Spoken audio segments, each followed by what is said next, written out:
Voltando em Galileu Galilei, né, eu acho que é bom falar um pouco de história. Sim, né? importante. O que leva Galileu Galilei a chegar... A gente chama que Galileu Galilei é o pai da astronomia. Mas por que a gente fala isso? Galileu Galilei, ele nasce... A questão de perspectiva de pesquisa dele e tudo, em 1609, as primeiras observações. E ele, de fato, foi a primeira pessoa que pega uma luneta e olha para o céu.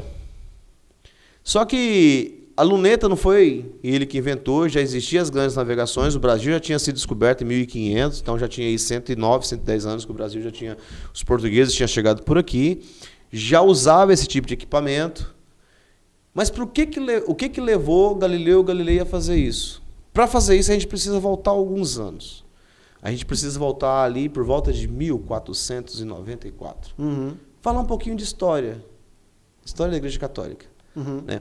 Então, existia um padre que ele faleceu, que era o Santo Padre, o Papa da Igreja, e de 1494 até 497 existia um conclave que foi considerado um dos conclaves que mais demoraram na história da Igreja Católica. E nesse conclave foi elegido Alexandre Borgia, Papa, que virou Alexandre VI. A Igreja vivia esse período que a gente chama de Idade Média. É o fim da Idade Média. E começa o Iluminismo exatamente ali.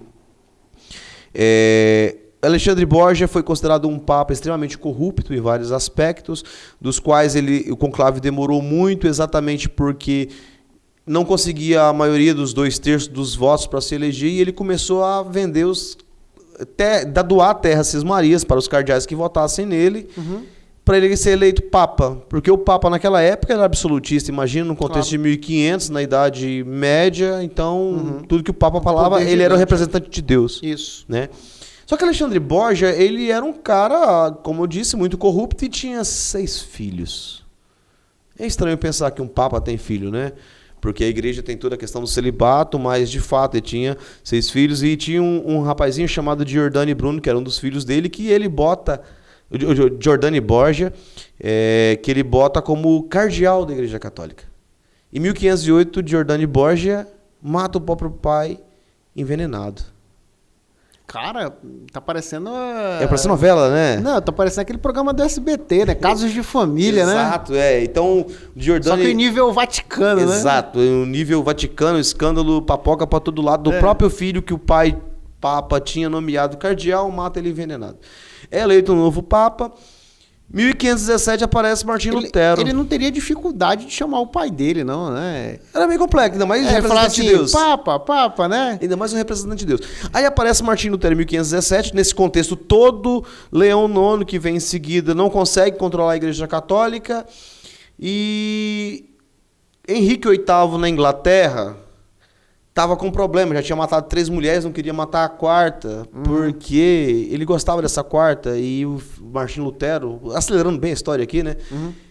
Martinho Lutero se revoltou contra a Igreja Católica, só que ele não tinha muito apoio dentro da própria Itália, dentro da própria Roma, para fazer o que fez. Ele escreveu 99 teses contra a Igreja Católica e foi em praça pública ler isso.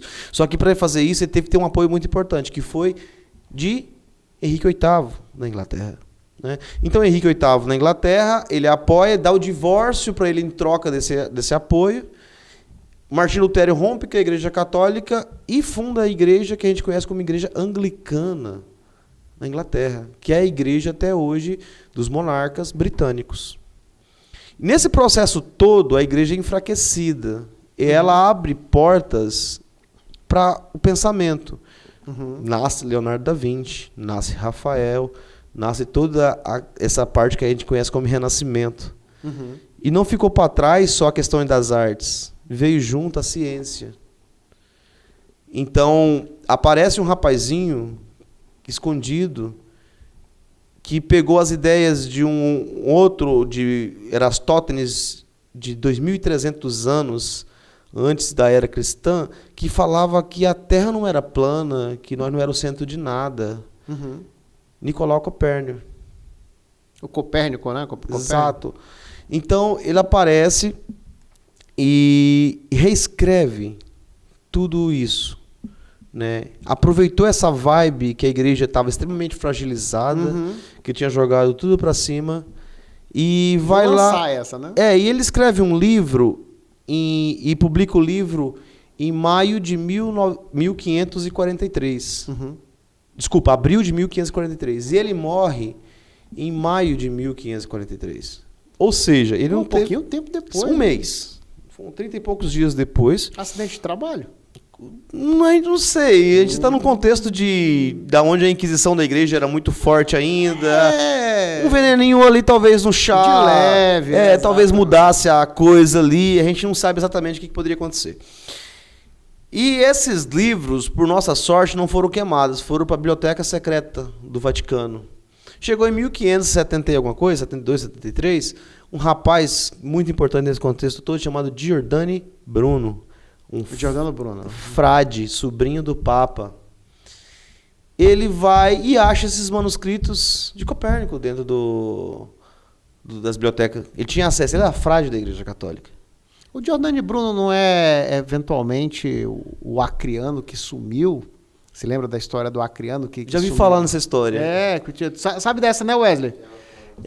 Muitos falaram que o Giovanni Bruno ele era a reencarnação, né? Que ele pegou e escreveu um monte de coisa e sumiu, mas depois descobriram que era só um golpe de marketing lá e tal que o cara fez. Sempre acontece, isso é meio que é corriqueiro, né? Não, me espantou, Aconteceu essa semana agora até com o Ronaldinho Gaúcho aí falando um monte de coisa sobre marketing, né? Isso, exato, né? Então ele falou sobre a questão da seleção, que ele não apoiava, e depois ele apareceu numa peça falando que ele falou aquilo para chamar atenção. É um jogo de marketing.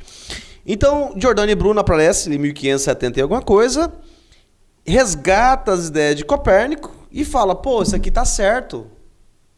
Só que note, tanto Copérnico quanto Giordano Bruno, eles estão na teoria.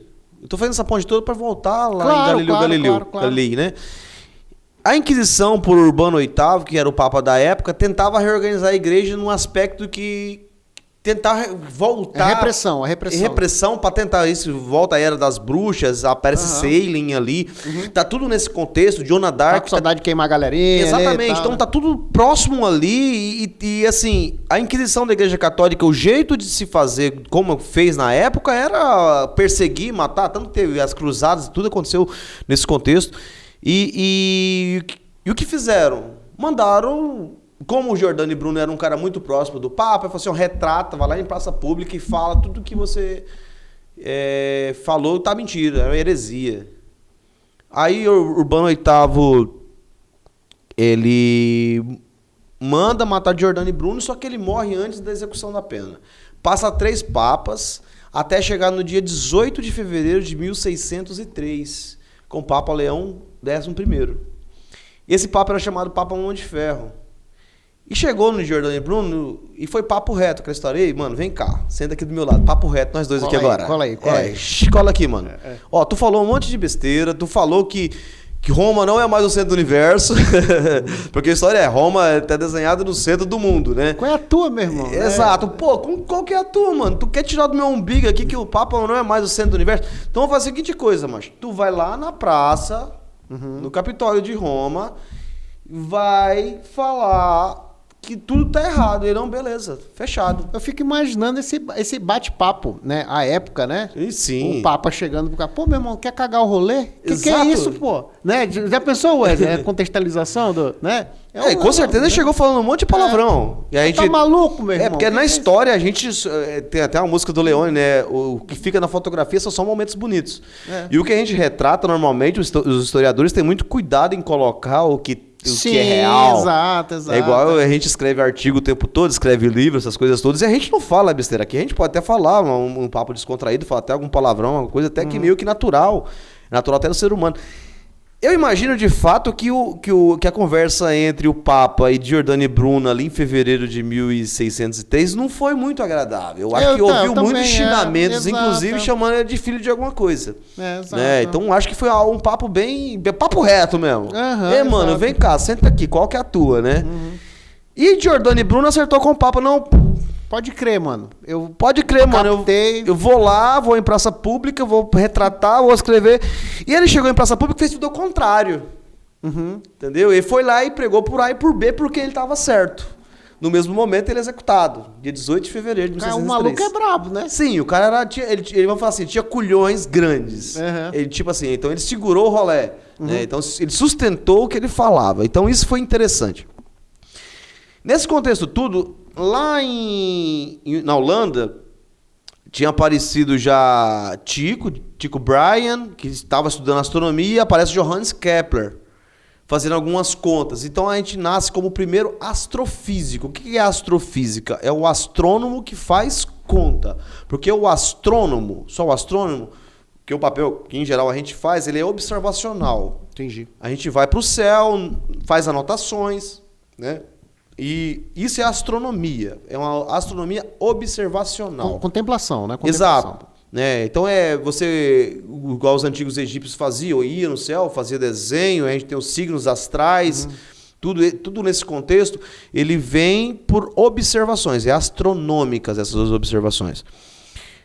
Kepler não, ele vai e faz uma relação que o período de translação do Sol era relacionado com o quadrado da área. Que diabo é isso, macho? Né? Ele fez uma conta que o período que o Sol transladava em torno da Terra tinha uma relação com a área que ele ocupava, com a área que estava ali em torno. Uhum. Isso servia não só para o sistema Terra-Sol, mas servia para qualquer planeta. E ele faz uma correção nas relações de Nicolau Copérnico, porque Nicolau Copérnico falava que as órbitas entre a Terra e a Lua eram bem circulares. Ele fala, não é bem circular. Elas funcionam como se fosse uma elipse agora, e elas andam meio embaulada, um movimento elipsoidal. E é interessante, porque isso explica, por exemplo, as nossas estações do ano hoje. É uma coisa de 1603, que Johannes Kepler conseguiu perceber. Ela faz essa correção. Com poucos recursos, né? Recurso zero, só o pensamento crítico e aquela questão filosófica que eu tinha falado inicialmente, de o porquê que as coisas acontecem. Né? Ele fez as observações, fez relações, e note que nesse contexto, até agora, ninguém tinha pegado um telescópio e olhado para o céu ainda. Até falava com o Wesley antes de a gente iniciar, por que eles sabiam que... Aquela foto, novamente, Wesley, onde tem o Júpiter, a outra, que está Rofields, por que eles sabiam que era um planeta e não uma estrela? Essa aqui, exatamente. Olha só, você tem 3 estrelas. Essa aqui é a constelação de Escorpião, certo? Você tem 3 estrelas. Aquela bolona branca do lado lá é Júpiter. Do lado esquerdo. Do lado esquerdo aqui é Júpiter. Perfeito. Certo? Então, hoje, dia 17 de junho, se eu for ali no céu, essa constelação está no céu hoje, que é uma constelação de inverno. A constelação de Escorpião é uma constelação de inverno. Por exemplo, se for no céu agora, você não vai achar as 3 Marias. Isso é só uma prova que a Terra não é plana. Que as coisas estão orbitando tudo bonitinho. Sim, exato, exatamente. Né? Então, as constelações de inverno, essas aqui, Sagitário, Escorpião, essa é a cabeça de Escorpião, essa mais vermelha aqui no centro, lá de cá, é Antares. É uma estrela que a gente chama de, não só gigante vermelha, ela é uma hiper gigante vermelha. A distância da Terra até Júpiter, que é aquela bolona gigante que está ali estourada na foto, é 700 milhões de quilômetros na média. E a de Antares? Daqui a Antares dá 609 anos-luz. Tá, essa pergunta é algo para as pessoas mensurarem um pouquinho, né? Porque quando se fala assim, 10 mil anos-luz, 3 mil anos-luz, só para as pessoas terem ideia, assim, me corrija se eu estiver errado, professor. Para a gente falar que algo fica a 10 anos-luz da Terra, seriam 10 anos viajando até aquele local à velocidade da luz, exatamente, correto? Exatamente.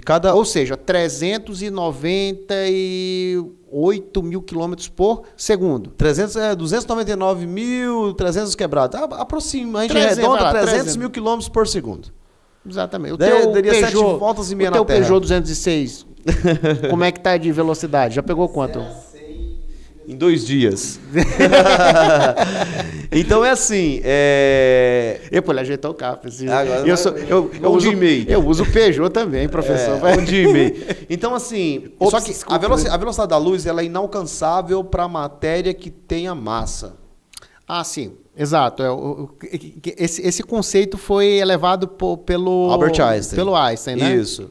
Então, assim, a velocidade da luz é tudo que se limita, pelo menos nesse universo que a gente conhece. né? Nada pode passar da velocidade da luz. Você chega até na velocidade da luz, mas só que o que chega na velocidade da luz são coisas que não têm massa. A partir do momento que você tem massa, a própria relação de correção de Einstein faz com que a velocidade seja relativa, mas, no entanto, ela jamais consegue chegar na velocidade da luz, porque entra num colapso, aí entraria num ponto de divergência que não faria sentido, daria um zero dividido por zero. Né? Então aí fica um problema físico. Inimaginável acreditar que um ser humano um dia vai viajar. Não tem como, esquece isso. Nós, como ser humano, saindo em linearidade, por exemplo, para chegar a Antares, isso não vai acontecer. Pô, então eu fui enganado, Star Trek, cara. Star Trek é um... Não acredito. E é um negócio de 1967, né? Mas, professor, no Star Trek tinha celular, tá aqui na mão da gente, e é muito legal. Cara. Mas só que, pera. O Spock fazia assim, eu consigo fazer, então... Mas vamos lá. Na questão de Star Trek, a gente pode pensar num contexto de interestelar, onde você pode ter buracos de minhoca e atravessar entre mundos. Verdade. Né? Linearmente, você sair daqui para chegar em Antares é um ponto. Mas o que acontece? Imagine que o universo não seja plano. Que a luz ela saia daqui até aqui. O buraco de minhoca é exatamente isso. Ó. Se o universo é plano, se eu estou vendo Antares, tem uma folha que talvez ficaria mais fácil. Não, tudo bem. Então, assim, em vez de ser plano aqui, se adiantar daqui até aqui, isso aqui aconteceria isso aqui, ó. Uhum. Nesse contexto, a linha reta seria essa aqui, certo? Exato. Aí do buraco de minhoca fura daqui para cá. Exatamente. Então, esse contexto fica mais próximo. Então, aí volta. Entre uma estrela e outra, nem sempre o mais próximo é uma linha reta. Verdade. Partindo do pressuposto que o universo... o buraco de minhoca existe. Exatamente. E matematicamente isso é consistente. Isso é o ponto. Tá aprovado que ele existe, né? Então, se eu pegar aquela estrela ali e tirar uma fotografia dela hoje, 3 estrelas ali, ó, cabeça de escorpião. No dia 17 de junho de 2025, quando eu fotografar ela, as 3 estarão lá. Uhum. Note, essa foto foi feita em 2019. Júpiter estava próximo delas. Se eu tirar essa foto no dia 17 de junho de 2025, Júpiter não vai estar aqui mais. Ele tem um movimento diferente em relação às estrelas se comparado.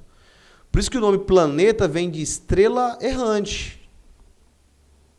A definição de planeta é estrela errante. Então, note a seguinte coisa. Até 1609, a gente tinha claramente os planetas Mercúrio, Vênus, Marte, Júpiter e Saturno. A gente conhecia esses 5 planetas aí, 6 planetas. 5. Né? A gente conhecia eles perfeitamente, mas a Terra, obviamente, era o 6º. A gente saberia o que seriam esses 5 planetas aí tranquilamente. Né? Então, a definição de planeta, ela vem exatamente que a posição anual deles muda em relação ao Sol. Volta na história de Kepler. Kepler conseguiu achar isso aqui, definiu e conseguiu fazer uma relação agora para definir a órbita desses planetas. Nicolau Copérnico não tinha resolvido a questão. Giordano Bruno também, nas teorias dele, não tinha resolvido. Kepler vai e resolve essa questão das órbitas planetárias, colocando ela, em vez de ser órbitas circulares, agora é órbitas elipsoidais. Eram elipses. Uhum. Aí, estava fora do alcance da Igreja Católica, estava na Holanda já. A Holanda é um dos primeiros países a romper com a Igreja Católica, logo na questão da história, tanto que aparecem vários outros pintores exatamente holandeses em razão disso. E em 1609 surge Galileu Galilei. Agora eu volto à história anterior. Chegamos ao ponto de congruência. Chegamos ao ponto de congruência de Galileu Galilei. Então Galileu Galilei, ele tem a seguinte percepção. Copérnico morreu de um jeito meio estranho. Mês depois de publicar o livro, vai de ralo. Uhum. Giordano Bruno foi morto pela Inquisição. Arrasta para cima. Né? Uhum. Galileu Galilei falou, só tem um jeito de me provar que essa galera estava certa. É observar essas coisas.